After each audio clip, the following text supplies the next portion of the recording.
오늘 우리에게 주신 하나님 말씀은 다니엘서 2장 17절 18절 말씀입니다.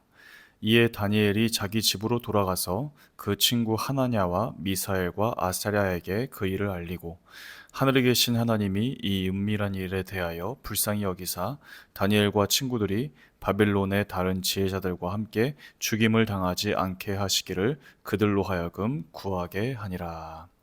아멘. 사람은 살다 보면 누구나 한 번쯤은 어려운 문제를 겪게 됩니다. 그 문제를 해결하기 위해 전전긍긍 힘쓰고 고민해 보지만 결국 해결할 수 없어서 밤잠을 이루지 못하고 고민했던 일들이 아마 다들 있으실 것이라고 생각이 듭니다.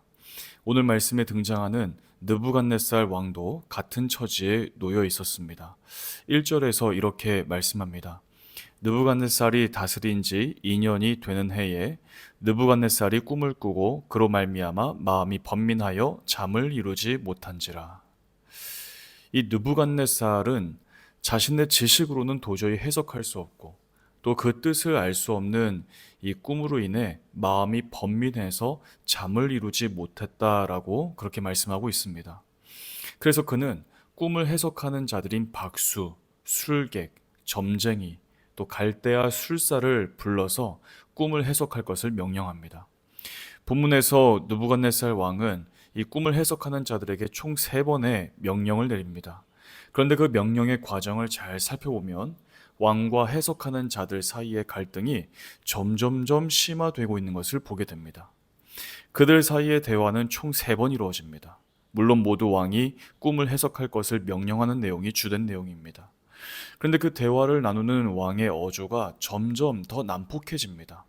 첫 번째 대화에서의 왕의 어조는 다니엘서 2장 5절과 6절을 보시면 당근과 채찍을 같이 주려고 하는 모습을 우리가 볼 수가 있습니다.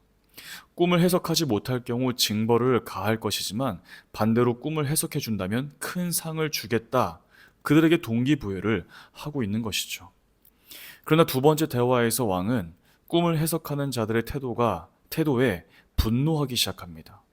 꿈을 해석하려는 자들은 왕에게 그가 꾼 꿈이 무엇인지 말씀해 주시면 그 꿈을 해석해 드리겠다라고 이야기를 하지만 왕은 그들을 향해 너희가 지혜가 없으면서 시간을 지연하려고 한다. 그렇게 화를 냅니다. 그리고 세 번째 대화에서 결국 왕은 그들의 태도가 변하지 않자 결국 그들을 모두 죽이라라고 하는 명령을 내리게 됩니다. 이로써 그들의 갈등이 고조되는 것이죠. 사실 꿈을 해석하는 자들 입장에서는 마른 하늘의 날벼락과도 같은 뜬금없던 위기가 발생한 것입니다. 사실 그들이 왕에게 요구했던 것은 무리한 것이 아니었습니다. 왕이 꿈에 대해서 하나도 말해주지 않고서 그 꿈의 의미를 해석하라고 말하는 것 자체가 이해할 수 없는 문제였기 때문입니다. 왕의 이러한 행동은 마치 시험 문제를 알려주지도 않고 시험의 답을 풀지 못하면 실격 처리하겠다라고 말하는 것처럼 억지스러운 행동이었던 것입니다. 여기까지만 보면 느부갓네살이 이 말도 안 되는 억지를 부리며 난폭하게 행동하는 왕처럼 보입니다. 그러나 사실 그에게도 사정이 있습니다. 이를 이해하려면 고대 근동의 문화를 이해할 수 있어야 합니다. 당시에는 왕이 꾼 꿈에 의해 군사, 정치, 경제가 좌우된다고 여겨지던 시대였습니다. 요셉이 애굽의 왕 바로의 꿈을 해석해 주었던 것이 쉬운 예입니다.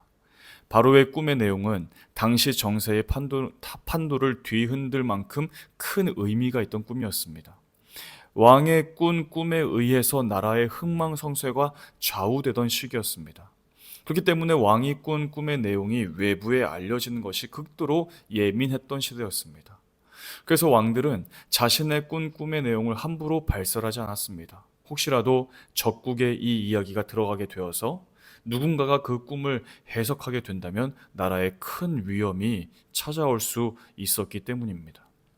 느부갓네살 왕도 마찬가지였습니다. 이러한 이유로 인해 그는 자신의 꿈을 외부에 발설할 수 없었습니다. 그는 그 꿈을 해석하기를 간절히 바랬지만 누구에게도 꿈의 내용을 이야기할 수 없었던 것입니다. 심지어 꿈을 해석하는 자들이라고 해도 말입니다. 그가 생각하기를 꿈을 해석하는 자들이라면, 지혜가 있는 자들이라면 내가 굳이 꿈 이야기를 하지 않더라도 분명히 나의 꿈 이야기와 그 내용과 의미를 해석할 수 있을 것이다 라고 생각을 했던 것입니다. 이제 왜 느부갓네살 왕이 이토록 억지스러운 행동을 했는지 이해가 될 수 있을 것입니다. 그러나 이 느부갓네살 왕의 입장을 이해한다 하더라도 그의 대응은 결코 옹호받을 수가 없습니다. 꿈을 해석하는 자들을 모두 죽이라라고 하는 명령은 다분히 감정적인 처사이기 때문입니다. 우리는 여기에서 걷잡을 수 없는 문제에 휩싸인 사람이 저지르는 실수를 발견하게 됩니다. 그것은 바로 사람은 자신의 문제에 깊이 빠지면 빠질수록 이성적인 판단을 내리지 못하고 감정적으로 대응한다는 것입니다. 번민하는 자신의 입장만 생각할 뿐 상대방의 감정이나 또 객관적인 상황 판단을 헤아리지 못하게 되는 것이죠. 혹시 우리가 삶을 살면서 우리가 지나치게 내 입장만을 생각하며 다른 사람에게 감정적으로 대응한 일은 없습니까? 우리가 살고 있는 이 삶의 모든 현장 가운데에서 정말 우리가 겪었던 그 힘든 일들로 인해 오히려 가족들에게 감정적으로 대응하지는 않았습니까? 혹시라도 그러한 모습이 있었다면 우리는 우리 자신을 돌아보면서 스스로 반성할 수 있어야 합니다. 감정적으로 말하고 행동하는 것은 또 다른 갈등을 불러일으키기 때문입니다. 그렇다면 우리 그리스도인으로서 우리가 직면한 문제를 어떻게 대응하며 살아야 할까요? 오늘 이 다니엘의 모습에서 우리가 그 힌트를 얻을 수 있습니다. 다니엘서 2장 17절 18절 이렇게 말씀합니다. 이에 다니엘이 자기 집으로 돌아가서 그 친구 하나냐와 미사엘과 아사랴에게 그 일을 알리고 하늘에 계신 하나님이 이 은밀한 일에 대하여 불쌍히 여기사 다니엘과 친구들이 바벨론의 다른 지혜자들과 함께 죽임을 당하지 않게 하시기를 그들로 하여금 구하게 하니라. 다니엘은 느부갓네살의 감정적인 대응과 난폭한 행동에 똑같은 말과 행동으로 하지 않았습니다. 그는 이 문제를 해결하기 위해 기도자들을 세웁니다. 그의 새 친구들을 찾아가 이 문제에 대해서 알리고 하나님의 은혜를 함께 구하자고 요청한 것입니다. 하나님께서 그들을 불쌍히 여기사 이 문제를 이겨낼 수 있도록 기도하기로 한 것입니다. 이처럼 중보기도에는 능력이 있습니다. 하나님께서 중보기도하는 기도 제목들을 모두 응답해 주신다라는 간증이 있습니다.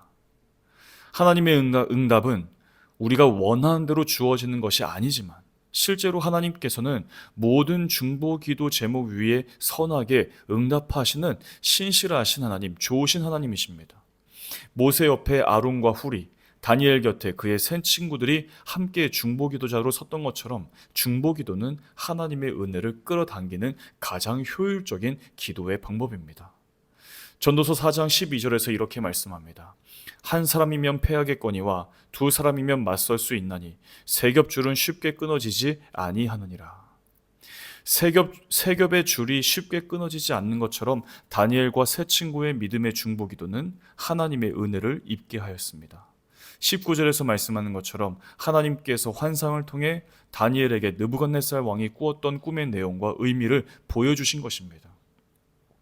이처럼 우리 그리스도인은 우리를 힘들게 하는 그 어떤 문제 앞에서도 감정적인 대응으로 일삼는 것이 아니라 하나님께 기도하며 그 문제를 해결하는 은혜를 누릴 수 있어야 합니다. 이를 위해 우리는 우리의 어려움을 함께 나누고 기도해야 될 중보 기도자들을 우리 주변에서 세워낼 수 있어야 합니다. 함께 신앙생활을 감당하고 있는 교회 공동체의 성도들, 또 우리와 함께 이 공동체를 이루고 있는 목장 식구들, 함께 기도를 부탁하며 중보 기도를 할 때 하나님의 놀라우신 은혜가 우리의 삶 가운데 허락될 줄로 믿습니다. 그래서 우리에게 찾아온 이 모든 어려움의 문제들, 우리가 전전긍긍하며 밤잠을 이루지 못하는 것이 아니라 하나님께 맡겨드리면서 하나님의 방법대로 그 문제가 해결되어 가는 것을 볼 수 있는 정말 풍성한 은혜가 우리 모두의 삶 가운데 언제나 함께 하시기를 우리 주 예수 그리스도의 이름으로 간절히 기도합니다. 기도하겠습니다. 하나님 아버지, 참으로 감사를 드립니다. 요즘 이 발리 땅 가운데 많은 비가 내리고 있는 가운데 있습니다. 하나님, 정말 많은 분들이 피해를 입고 있고 또 어려운 시기를 보내고 있사온데 하나님이 어려운 때에 우리가 해야 될 것이 무엇인지를 오늘 본문을 통해서 말씀해 주시니 감사를 드립니다. 우리 삶에 크고 작은 어려움들이 찾아왔을 때 우리 스스로 그 문제를 해결하기 위해 전전긍긍하는 것이 아니라 하나님 앞에 나아가 기도하며 우리의 모든 것을 맡겨드리며 나아갈 수 있는 우리 모두가 되게 하여 주시옵소서. 나 혼자 기도하는 것도 중요하겠지만 나와 함께하는 우리 믿음의 공동체, 또 목장 식구들, 또 우리와 함께 정말 삶을 살고 있는 분들에게 기도를 부탁해서 함께 중보하며 하나님 앞에 설 수 있는 저희들 다 되게 하여 주시옵소서. 하나님, 발리하는 교회 가운데 은혜와 평강의 복을 풍성하게 더하시사 정말 우리 교회에서 드려지는 그 모든 예배를 통해 오직 하나님께서 영광 받아주시고 예배에 참여하는 모든 성도들에게 그리스도의 거룩하신 임재가 허락되어서 그 안에서 우리의 모든 문제가 해결되어지고 또 우리의 삶의 아픔들이 치유되어지며 하나님께서 보이시는 그 길을 따라 나아갈 수 있는 복된 삶 될 수 있도록 축복하여 주시옵소서. 우리 성도들 가운데 육신의 질병으로 어려움 가운데 계신 분들이 있습니다. 하나님, 찾아가 주시고 그 아픈 부위를 만져주셔서 깨끗하게 하시고 강건하게 회복될 수 있도록 축복하여 주시옵소서. 모든 말씀 우리 주 예수 그리스도 이름으로 간절히 기도하옵나이다. 아멘.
시